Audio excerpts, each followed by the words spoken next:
Assalamualaikum warahmatullahi wabarakatuh. Di sini kami akan mempresentasikan mengenai platform big data yaitu Google BigQuery. Sebelum itu, perkenalkan dahulu, nama saya Riyad Putra Nur Ahkam, NIM L200230095. Saya Tirta Surya Wibisana, NIM 129.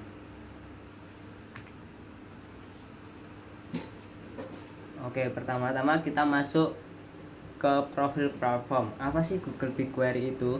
Jadi Google BigQuery adalah layanan cloud untuk mengolah dan menganalisis data dalam skala besar. BigQuery dikembangkan oleh Google dan pertama kali dirilis secara publik pada tahun 2011.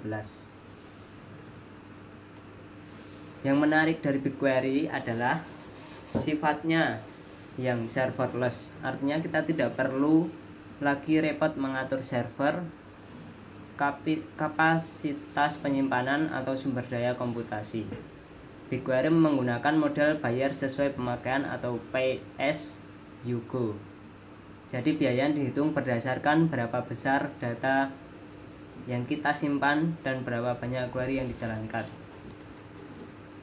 Yang selanjutnya adalah arsitektur dan komponen utama. Secara arsitektur, BigQuery terdiri dari 3 komponen besar, yaitu storage, compute, dan network atau security. Pertama di bagian storage. Semua data disimpan dalam format kolumnar di dalam infrastruktur Google Cloud. Yang kedua yaitu compute, yaitu mesin utama untuk memproses query, namanya Dremel Engine. Dremel Engine inilah yang membuat BigQuery bisa mengeksekusi perintah SQL pada data yang sangat besar dalam waktu yang sangat cepat. Yang ketiga yaitu bagian network dan keamanan, yang mencakup sistem IAM atau Identity and Access Management untuk mengatur siapa aja yang bisa mengakses data, serta sistem enkripsi agar data tetap aman baik saat disimpan maupun dikirim. Kalau dijelaskan alurnya kira-kira seperti ini.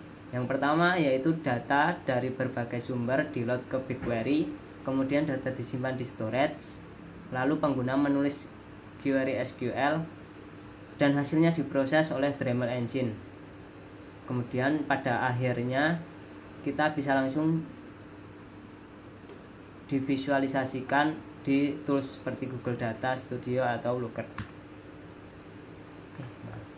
Yang ketiga yaitu fitur dan kelebihan.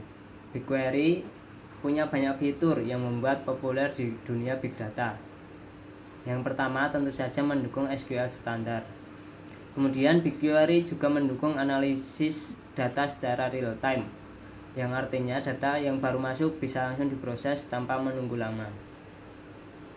Selain itu, ada fitur BigQuery ML atau machine learning. Untuk kelebihannya ada beberapa poin penting. Yang pertama yaitu BigQuery tidak perlu mengelola server, semuanya otomatis. Yang kedua sangat cepat. Yang ketiga skalabilitasnya tinggi. Yang keempat keamanan terjamin. Oke, yang selanjutnya adalah keterbatasan atau tantangan. Walaupun BigQuery punya banyak kelebihan, tentu saja ada beberapa keterbatasan yang perlu diperhatikan. Yang pertama yaitu dari sisi biaya. Karena BigQuery menggunakan sistem pay as you go, artinya setiap kali kita melakukan query, biayanya akan dihitung berdasarkan jumlah data yang akan diproses. Yang kedua, ada ketergantungan terhadap vendor atau biasa disebut vendor lock-in. Artinya BigQuery hanya berjalan di ekosistem Google Cloud. Jadi kalau suatu saat ingin pindah ke platform lain seperti AWS atau Azure, proses migrasi tidak selalu mudah. Yang terakhir, yang ketiga, learning curve-nya cukup menantang bagi pengguna baru yang terutama belum terbiasa dengan konsep data warehouse atau manajemen cloud. Dan terakhir, walaupun platformnya sangat cepat, query yang terlalu kompleks bisa membutuhkan waktu lebih lama dan biaya lebih tinggi.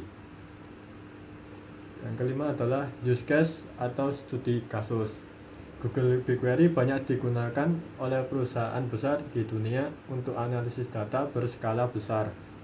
Contohnya seperti Spotify, menggunakan BigQuery untuk menganalisis perilaku pendengar dan tren lagu yang sedang populer. Dengan itu, mereka bisa memberikan rekomendasi musik yang lebih akurat untuk pengguna.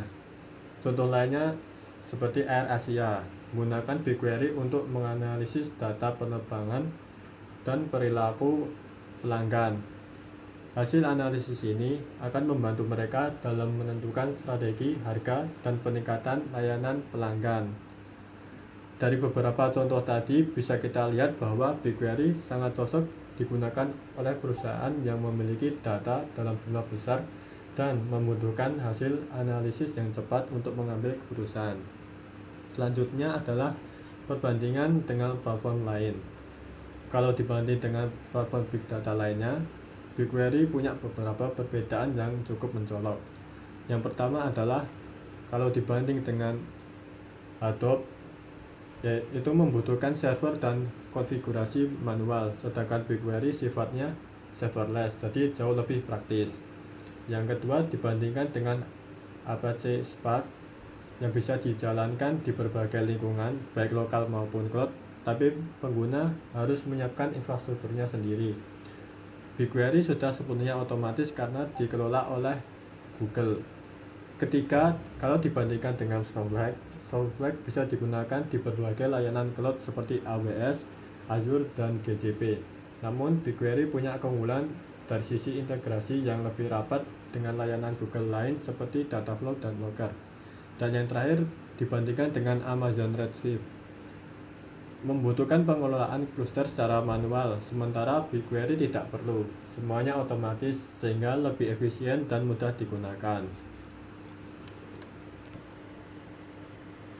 Sekian presentasi dari kami. Jika ada kesalahan, kami mohon maaf.